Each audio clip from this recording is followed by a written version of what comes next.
Educando seu bolso, com o economista Frederico Torres.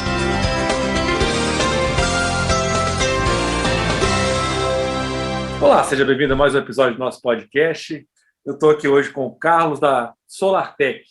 Vamos falar sobre energia solar, mais uma vez.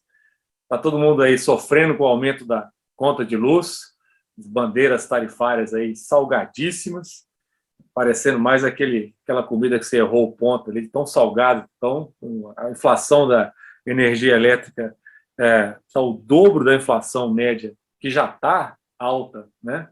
E a grande solução para isso tem sido para muita gente energia solar. Temos mais de 700 mil unidades consumidoras atendidas já, segundo dados da AD Solar. E o Carlos esteve aqui para conversar conosco há mais ou menos um ano atrás, um episódio bem bacana. Quem não escutou, recomendo, episódio 312, explicou detalhes e o básico do básico de como é que funciona a energia solar, para quem que serve. E hoje a gente vai tentar fazer um follow-up daquela conversa. Muito aconteceu de lá para cá, e o Carlos vai fazer uma atualização do que está mudando, o que está melhorando, o que está piorando. Nós estamos com alterações normativas aí sendo discutidas, né? Nova regulação e além do contexto. Então, eu acho que eu estou curioso aí para aprender um pouco mais. Carlos, muito obrigado, seja bem-vindo. Muito obrigado, Fred. Olá para todos que estão nos assistindo aí. Agradeço você mais uma vez, Fred, pelo convite aí, em nome da Educando Seu Bolso. Mais uma vez, num bate-papo aí, é um enorme prazer estar com vocês mais uma vez aí, trocando experiências, opiniões, né? Na verdade, a gente vai fazer um bate-papo bem dinâmico aí. Eu vou tentar o máximo possível esclarecer aí essas questões. Não, vai sim. Sem dúvida vai. Começa para a gente, Carlos, com o contexto, por favor. Eu me lembro que na nossa conversa lá no episódio 312, você elencou como as razões pela busca, principais razões da busca pela energia solar, sendo 4. Né, o aumento do preço da energia. Você imagina, há um ano atrás a gente discutiu o aumento do preço da energia, a gente mal sabia onde é que o troço ia parar. Né? Nos últimos 12 meses a energia subiu 21%, ou seja, o que já estava ruim ficou pior. Né? Você citou também a consolidação da tecnologia dos painéis solares, né? Mais robusta, mais realmente aceita e estável. Um barateamento também, naquela época, que a gente vai acabar comentando sobre isso agora. Você identificou também a busca por soluções mais sustentáveis, né?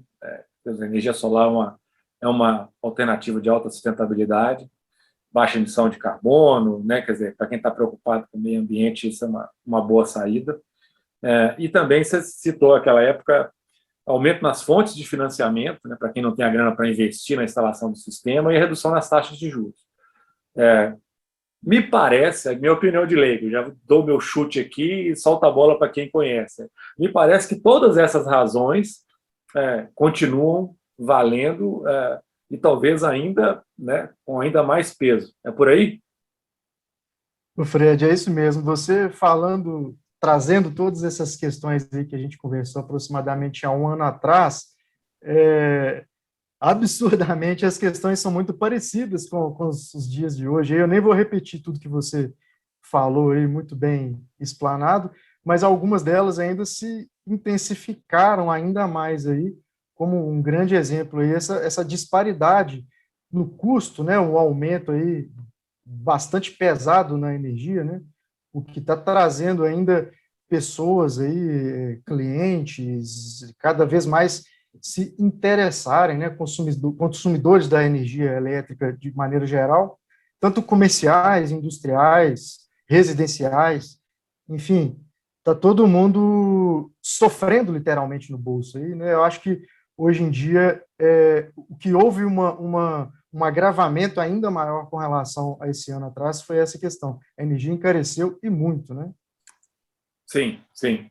Então, isso está empurrando as pessoas para soluções, né, alternativas. Todo mundo cansado de pagar na conta de luz. só existe um tanto que você consegue diminuir o tamanho do seu banho, né? Ou a temperatura da água, ou usar menos o ferro elétrico, e as pessoas começam a ter que buscar uma solução um pouco menos, um pouco mais robusta, né? E eu lembro que naquela época, Carlos, a gente discutiu que os painéis e o custo de instalação de um sistema fotovoltaico, né, ele vinha caindo com o passar do tempo, né, porque a tecnologia ia barateando esse investimento. De lá para cá, a gente queria que você falasse do que aconteceu e porque estou dizendo isso, tem algumas pessoas que, em virtude dessa tecnologia ir barateando ao longo do tempo, né, elas têm essa perspectiva de que, se esperarem, vão acabar pagando mais barato lá na frente. Então, eu queria que você falasse um pouco da sua ótica, se isso faz sentido, se a tendência é diminuir o preço ainda mais, se a subida do dólar acabou fazendo com que isso não caísse tanto no último ano, se a tecnologia atingiu um patamar de estabilidade e não há muito mais para baratear. O que você pode falar para aquelas pessoas, por exemplo, que estão, né, já analisaram, que já sabem que é uma boa, mas estão esperando assim o preço cair ainda mais para poder entrar pagando mais barato? Certo, Fred. Essa pergunta realmente ela é muito recorrente aí conosco, é uma dúvida geral mesmo, né? O que eu costumo dizer sobre esse tema aí é que, no passado, essa questão já fez muito sentido, porque a resolução normativa ela abriu, né, as portas do Brasil aí de forma a ter uma regulação para energia solar lá em 2012. Então, naquele momento, era uma tecnologia que ainda era inicial no Brasil, né, a nível de volume, a nível de confiabilidade do próprio povo brasileiro, né, apesar de já ser consagrada nos países de primeiro mundo, no exterior, mas aqui estava se conhecendo, né, de certa forma, o mercado brasileiro estava tateando essa questão. Então, de fato, naquela época, ao longo dos anos, ao passar dos anos, iniciando em 2012, teve uma diminuição muito expressiva. Assim. Então, quem comprou um sistema fotovoltaico aí, lá naquela época, ele foi vendo, ano após ano, o sistema de verdade tendo assim, uma queda de preço muito grande.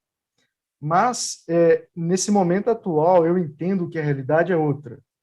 E esse equilíbrio, eu entendo que ele aconteceu em torno de 2 a 3 anos atrás, aí, porque como eu digo com relação a tecnologias, eu gostaria de fazer uma analogia, talvez fique mais fácil para as pessoas entenderem, apesar de eu não ser conhecedor disso que eu vou falar, mas eu vou tentar buscar uma analogia. Uma TV de 42 polegadas ou algo do tipo, há 10 anos atrás, ela custava X, custava um preço. E, assim, muito curiosamente, uma TV com o mesmo tamanho de tela, aí, ou seja, aí, em torno de 42 polegadas, hoje ela custa mais ou menos a mesma coisa. Só que a grande diferença é que tem muito mais tecnologia embarcada no negócio. Antes, essa TV ela era basicamente uma TV de tela plana, muitas vezes, quando estava se lançando. Hoje a TV ela já faz diversas e diversas funções. Então, a energia solar, ela evolui, de certa forma, até a precificação, mais ou menos dessa forma também. Porque os painéis solares, os módulos, eles estão ficando cada vez mais eficientes. Então, a gente consegue gerar, é possível gerar aquela mesma quantidade de energia em um espaço muito menor. Então, os painéis de potência menores eles vão ficando obsoletos e vão criando-se painéis cada vez mais potentes, e fora outros tipos de tecnologias embarcadas, tecnologia de transmissão, questões referentes a monitoramento remoto, enfim, é uma tecnologia que está em constante evolução. Então, isso faz parte aí de questões que são ligadas a equipamentos de tecnologia, né? Tá, então, pelo que eu entendi, a tecnologia continua evoluindo, talvez o preço não está barateando mais tanto, né, igual no passado, uma curva, o economista gosta de falar com ganhos marginais decrescentes, né, ou seja, você, a cada ano que passa, a variação de preço é um pouco menor do que a anterior, mas, por outro lado, há um acréscimo de tecnologia, de eficiência da conversão, e durabilidade, talvez manutenção e outras características positivas que não o preço, não é isso? Exatamente. Então, a questão da energia solar, ela atingiu esse equilíbrio aproximadamente nessa data, que eu entendo que seja em torno de 2 a 3 anos, e aconteceu um fator aí também nesse meio de caminho, mas é um fator novo para o mundo inteiro, né, que foi questões da pandemia e efeitos da Covid-19 no mercado, né, tanto nacional quanto internacional. Então, além de toda essa questão que eu trouxe com relação a acréscimo aí de tecnologias embarcadas, etc., tem uma questão mercadológica muito pesada, que se a gente for analisar assim, de forma nesses anos ou dos próximos anos, existe até uma certa tendência de alta nos preços. Então, como o produto é um produto que também tem uma ligação muito forte aí de produção e a fabricação e muitas vezes o desenvolvimento da tecnologia, ele é feito no exterior. Então, balizamento de dólar, ele conta muito. Às vezes, se acontece qualquer efeito no mercado externo, aí também, aumento de combustível que seja marítimo, porque tem a questão da logística do transporte, alguma questão interna nos países que são fabricantes. Então, assim, tudo isso pode acontecer no meio da situação, né? Mas, numa leitura do mercado agora, o que a gente tem observado é que está acontecendo até, de certa forma, uma determinada alta nesses preços aí. Então, essa observação que a gente está tendo no momento sobre esse tema aí, certo? Ok. Parou de cair, então, galera. Deram a dica. O Carlos deu a dica. Você já parou de cair. Se cair, né? Se cair alguma coisa, não vai ser tanto mais, por um lado, né? E por outro lado, você tem aí aquela número da inflação da energia elétrica lá que eu passei com as bandeiras tarifárias aí, que é uma coisa que o Carlos explicou para a gente no episódio passado, que não se aplica às pessoas que usam a energia solar como fonte, né? A aplicação da bandeira tarifária, que é o que está fazendo a conta de luz ficar bastante salgada. Então você tem a conta bastante salgada subindo muito por um lado e o sistema que já não está barateando mais tanto, ou como o Carlos falou, pode até correr o risco de subir um pouco. Ótimo, já deu primeira dica do Carlos. Vamos para a segunda pergunta, então, Carlos. Uma modalidade que a gente também escuta falar muito e existe muito no mercado de energia são as fazendas solares. Como é que seria uma breve comparação entre adquirir a energia dessas fazendas solares ou instalar o próprio sistema de energia solar? Você podia falar um pouco sobre isso para a gente, por favor? Certo. Eu vou tentar fazer assim, um paralelo bem breve entre as duas, né? Tentar ser mais generalista, né? Eu entendo que as principais diferenças de adquirir energia de uma fazenda solar é que a economia nesse tipo de modalidade ela gira em torno de 10 a 20%. Então, nessa situação, teve um investidor que construiu, que investiu na fazenda solar, normalmente uma fazenda de grande porte, e essa pessoa ou essa empresa, né, normalmente são mais empresas que trabalham nesse sentido, ela vai comercializar esse ganho de energia, trazendo aí para os consumidores. E um detalhe também que é importante considerar nessa questão da fazenda solar é que essa economia de 10 a 20%, ela é uma economia que é oferecida sem a necessidade de investimento para a parte que está contratando. Então, esse é um ponto que ele é relevante na hora de entender quais são as diferenças. Agora, por um outro lado, adquirir o próprio sistema, ao invés de se trabalhar uma economia entre 10% a 20%, essa economia já se estende com uma capacidade de chegar até 95%. Então, ao invés de adquirir a energia de uma fazenda de um investidor, na verdade, quem é o investidor já é o próprio cliente nesse sentido, já é o próprio consumidor. Então, obviamente, né, como ele é um investidor, ele vai ter que fazer um aporte de um investimento, vai construir a própria usina, né? Então, todos os rendimentos dessa usina ele vai ter para conta própria, né? Podendo chegar naquele número que eu falei, de até 95%. E isso envolve também, existe hoje um facilitador nesse sentido, que são as linhas de financiamento. Como a gente já havia até conversado sobre isso no episódio anterior, né? Os financiamentos estão cada vez mais em desenvolvimento, como os bancos, as agências de créditos, cooperativas, tem muita fintech também já trabalhando nesse sentido aí. Então, assim, como o mercado entendeu que há uma grande procura, então a oferta de financiamento está cada vez mais facilitada. Então, tem muita opção no mercado, né?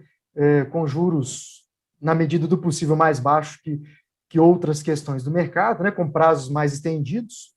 E a grande sacada para quem pensa no financiamento, normalmente, que essa pessoa ela tem a condição de trocar o que ele gasta hoje na conta de luz, né? Ou seja, com a economia, ele consegue pagar a parcela do financiamento. Então, a gente costuma dizer, né, de maneira geral, que troca-se a conta de luz pela parcela do financiamento. Então, esse investimento ele ocorre normalmente sem a necessidade de um aporte, né? A gente costuma dizer, brincando, que a pessoa investe com o dinheiro do outro, né? Então, é uma questão que muitas das vezes a pessoa ou não tem naquele momento, ou muitas vezes tem, mas tem outra finalidade para aquele valor, ela pode recorrer ao financiamento, que é uma solução, assim, bem interessante nesse sentido. Legal. Então, para quem não sabe, né, acho que o Carlos deu aí a dica já, fazendas solares são comprar uma cota de um investimento feito por uma empresa grande, né? Você não tem que desembolsar nada para fazer um investimento nas placas, instalação, etc., que às vezes pode ser um dinheiro que você não tem, mas a economia é limitada. Falou em 10% a 20%, você tem uma conta de R$200, você vai pagar 170, sei lá, alguma coisa assim, enquanto estiver pendurado lá naquela fazenda solar, né? Grosso modo, a fazenda gera essa energia mais barata ainda e está rachando, né, está dividindo esse ganho com você. E no caso do investimento em um sistema próprio, que a gente comentou também no episódio anterior, que pode ser compartilhado, né? Tem um sistema só que dá para atender a sua casa, do seu sogro, desculpa, às vezes o seu negócio, a sua casa. Bom, tem os detalhes, a gente não vai entrar aqui agora, senão não dá tempo, mas você tem que fazer esse investimento. E aí, como o brasileiro às vezes tem dificuldade em ter o dinheiro no bolso, o Carlos está citando aí a profusão das ofertas de financiamento aos sistemas solares, cada vez mais comuns, anunciados, que podem ser uma boa opção. Aí, nesse caso, você troca a conta de luz pela parcela do financiamento durante alguns anos, né, enquanto está se amortizando esse financiamento, e a partir dali, você talvez até podia dar um pouco de informação para a gente, se tiver, caso de prazo desses financiamentos e taxas, mas a partir do fim do prazo do financiamento, você passa a ter a economia total, né, a conta praticamente gratuita, né, só não vai ser total porque tem aquelas taxas de iluminação, etc., lá que você tem que continuar pagando, é mais ou menos isso, né? Perfeito. É isso mesmo. E tem um grande detalhe aí também, a questão de investir nessas questões da energia solar, é porque protege o consumidor da inflação e desses aumentos, né? Uma vez que a pessoa fez um investimento em um valor fixo, né, fez um aporte na usina solar, independente do que estiver acontecendo na economia lá fora, né, e preços de energia subindo, bandeiras tarifárias, enfim, a pessoa já é um produtor de energia e ele consegue, né, com os próprios recursos, suprir essa demanda que ele tem, né? Então, ao longo desses acima de 20 anos aí, 25, 30 anos, sistemas costumam durar até mais que 30 anos, então a pessoa ela está totalmente blindada desses aumentos inflacionários e de qualquer outro tipo de aumento que eventualmente poderá acontecer nesse sentido, né? A gente sabe que energia elétrica no Brasil é uma caixinha de surpresa, né? Os aumentos acontecem assim para o consumidor de forma inesperada, né? Uhum. Enfim, se a pessoa já conseguir produzir a própria energia, ele para de ficar à deriva dependendo do que vai acontecer do lado de fora, né? Ele passa a ter domínio da situação. Isso é uma questão muito interessante.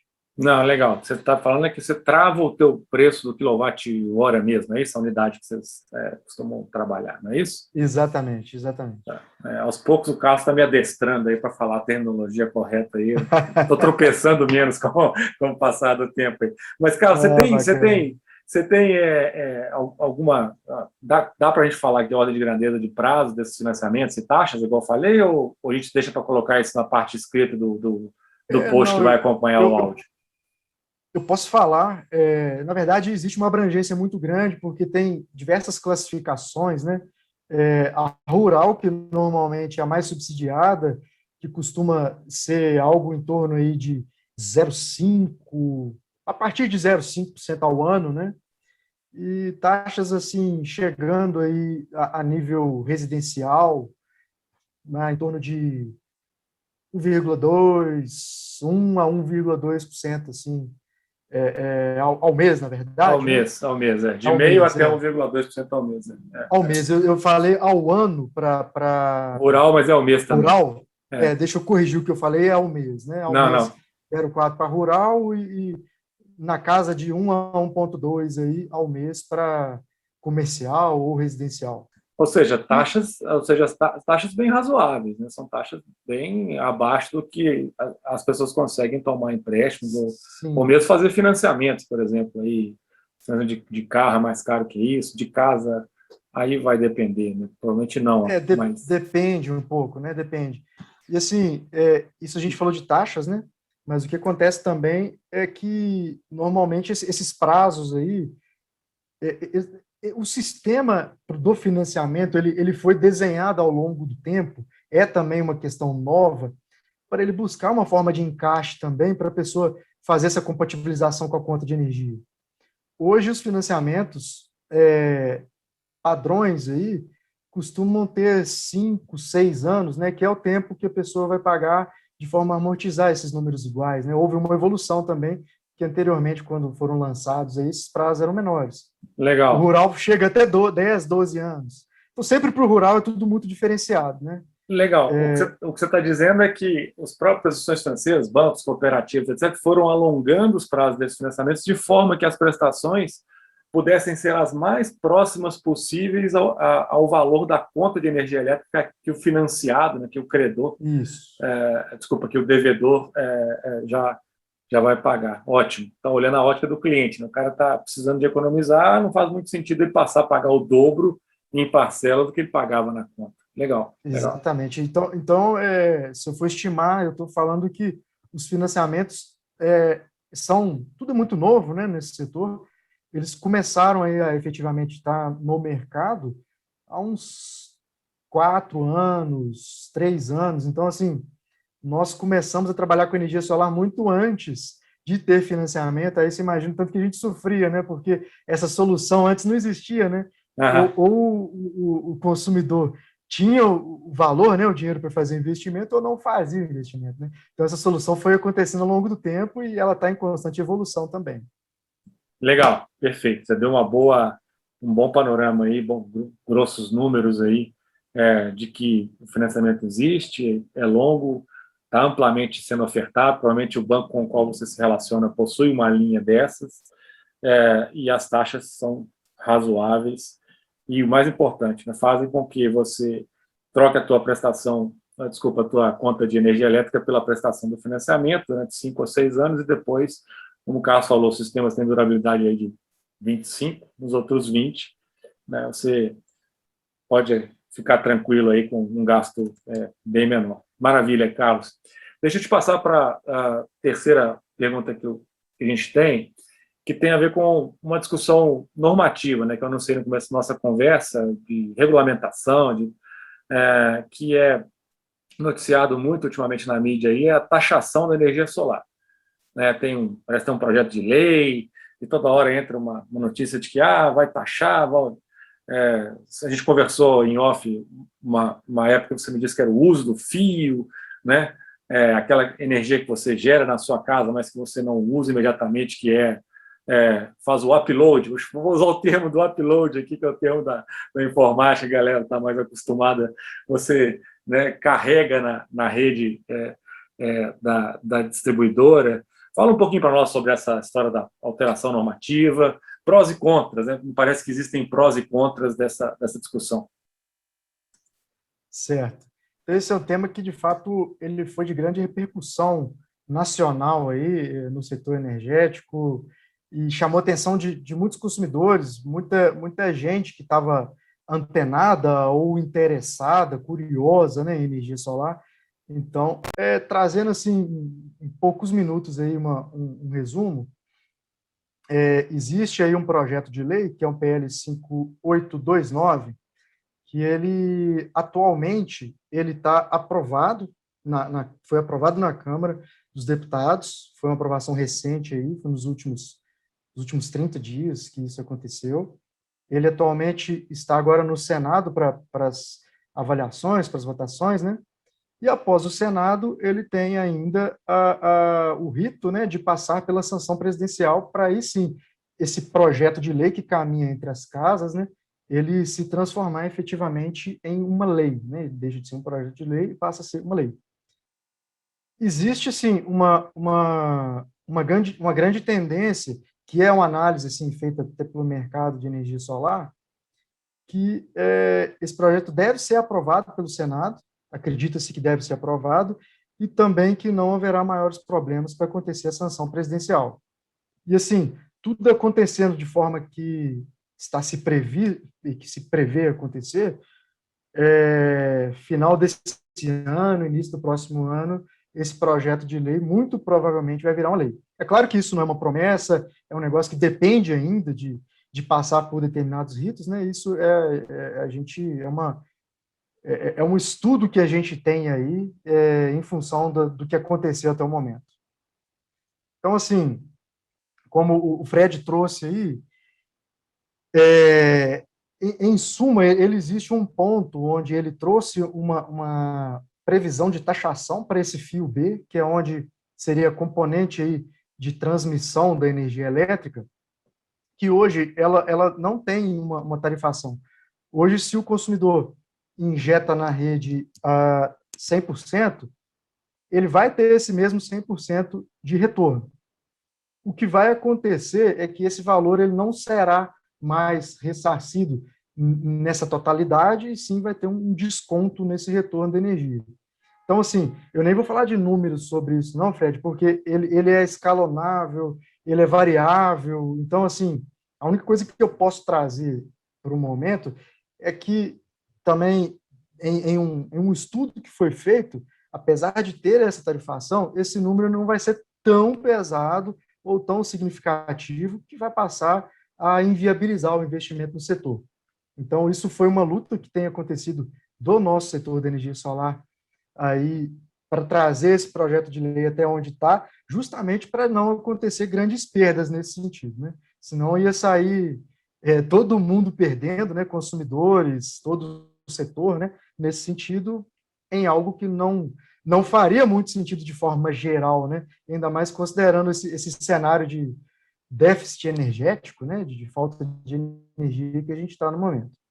Então, essa é a questão que a gente vê como uma determinada perda, né? Vai ter uma diferença que hoje não tem, essa tarifação vai passar a ter, mas também esse projeto de lei traz uma questão muito positiva, que é a segurança jurídica. O que eu estou falando com relação a isso? Porque existia uma insegurança muito grande de quem já tinha o sistema de energia solar implantado anteriormente a essa lei, né, essa possível mudança de regra, que as pessoas ficavam com muito receio de não mais ter esse direito adquirido, né, da forma com que eles entraram, da forma com que eles fizeram o investimento. Ou seja, ele investiu dentro de uma regra e depois as questões mudaram. Então, isso não está previsto para acontecer. Quem entrou no sistema antes da alteração dessa lei, ele vai ter esse direito adquirido. Essas novas questões, elas vão valer apenas para as pessoas que acessarem o sistema após aí a vigência dessa lei. Então vamos lá, vamos ver se eu entendi. O ponto negativo é essa da taxa de desconto aí no uso do fio, né, na energia que você carrega para a rede. Você carregava 100 e antes se podia usar depois sem.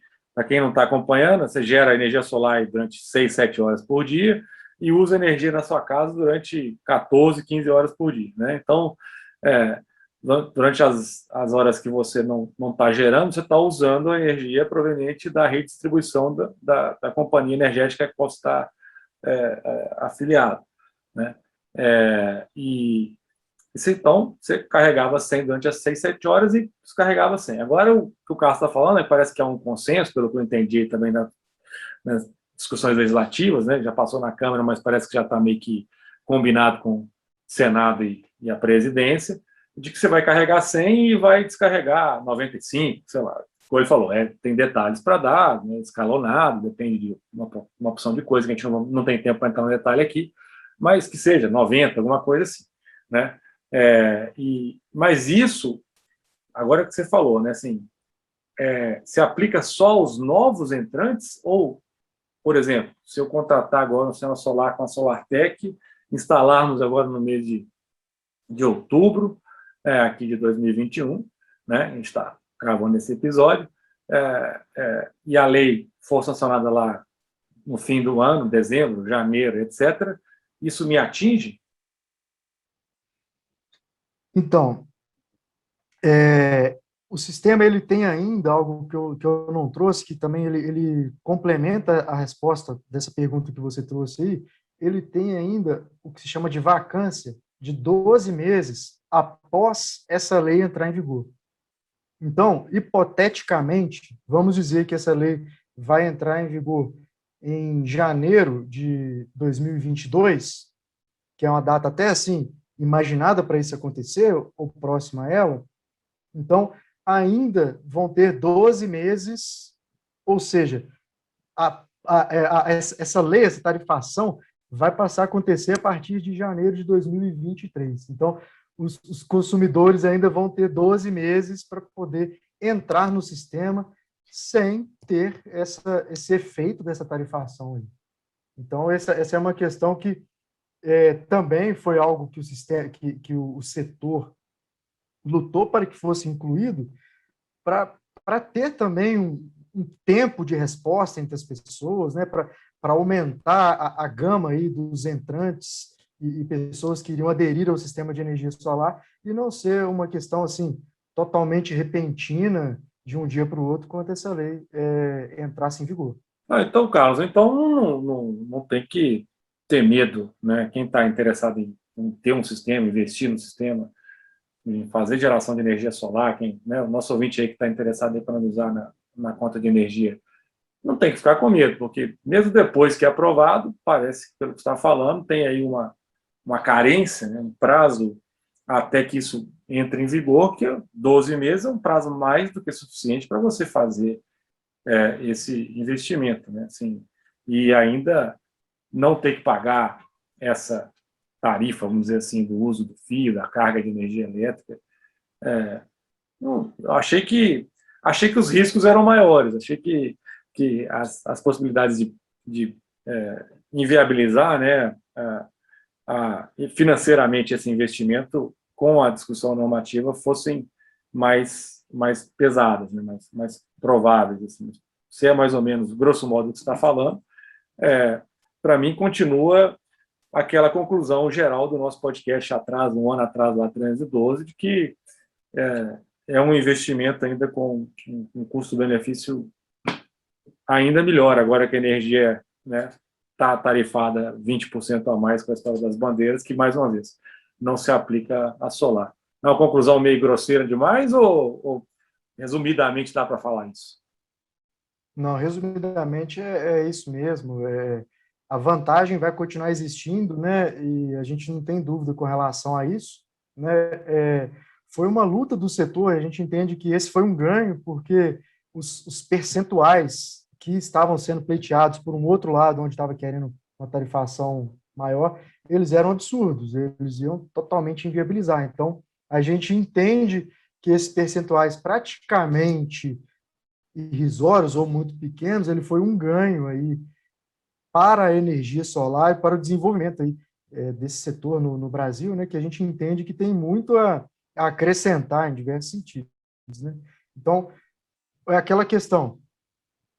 Hoje ele vale muito a pena, ele tem uma viabilidade para quem gosta de fazer esse tipo de conta assim, muito atrativa, né? Quem gosta de falar sobre payback, sobre TIR e todas essas questões aí. Então, assim, ele é um investimento muito atrativo, ainda mais em comparação com esse aumento aí muito expressivo da conta de luz, né? Então, o que era bom, ele passa a ser melhor ainda. E após essa lei, ele vai ter um pequeno decréscimo, mas vai continuar sendo bom. O que eu costumo dizer, né, como conselho, seria o seguinte: quem assim já tem o interesse mesmo, ou já sabe que vai entrar na energia solar, aproveita o momento, né? Por que diminuir os ganhos se pode ter um ganho maior antes dessa alteração dessa legislação, né? Enfim, é isso que eu falo para quem me pergunta assim, sobre essa questão. Não, eu estou entendendo assim também. Se for aprovado do jeito que você está falando, se realmente não houver alterações, fica me parecendo realmente que é por aí. Cara, estou bem estourado no meu tempo.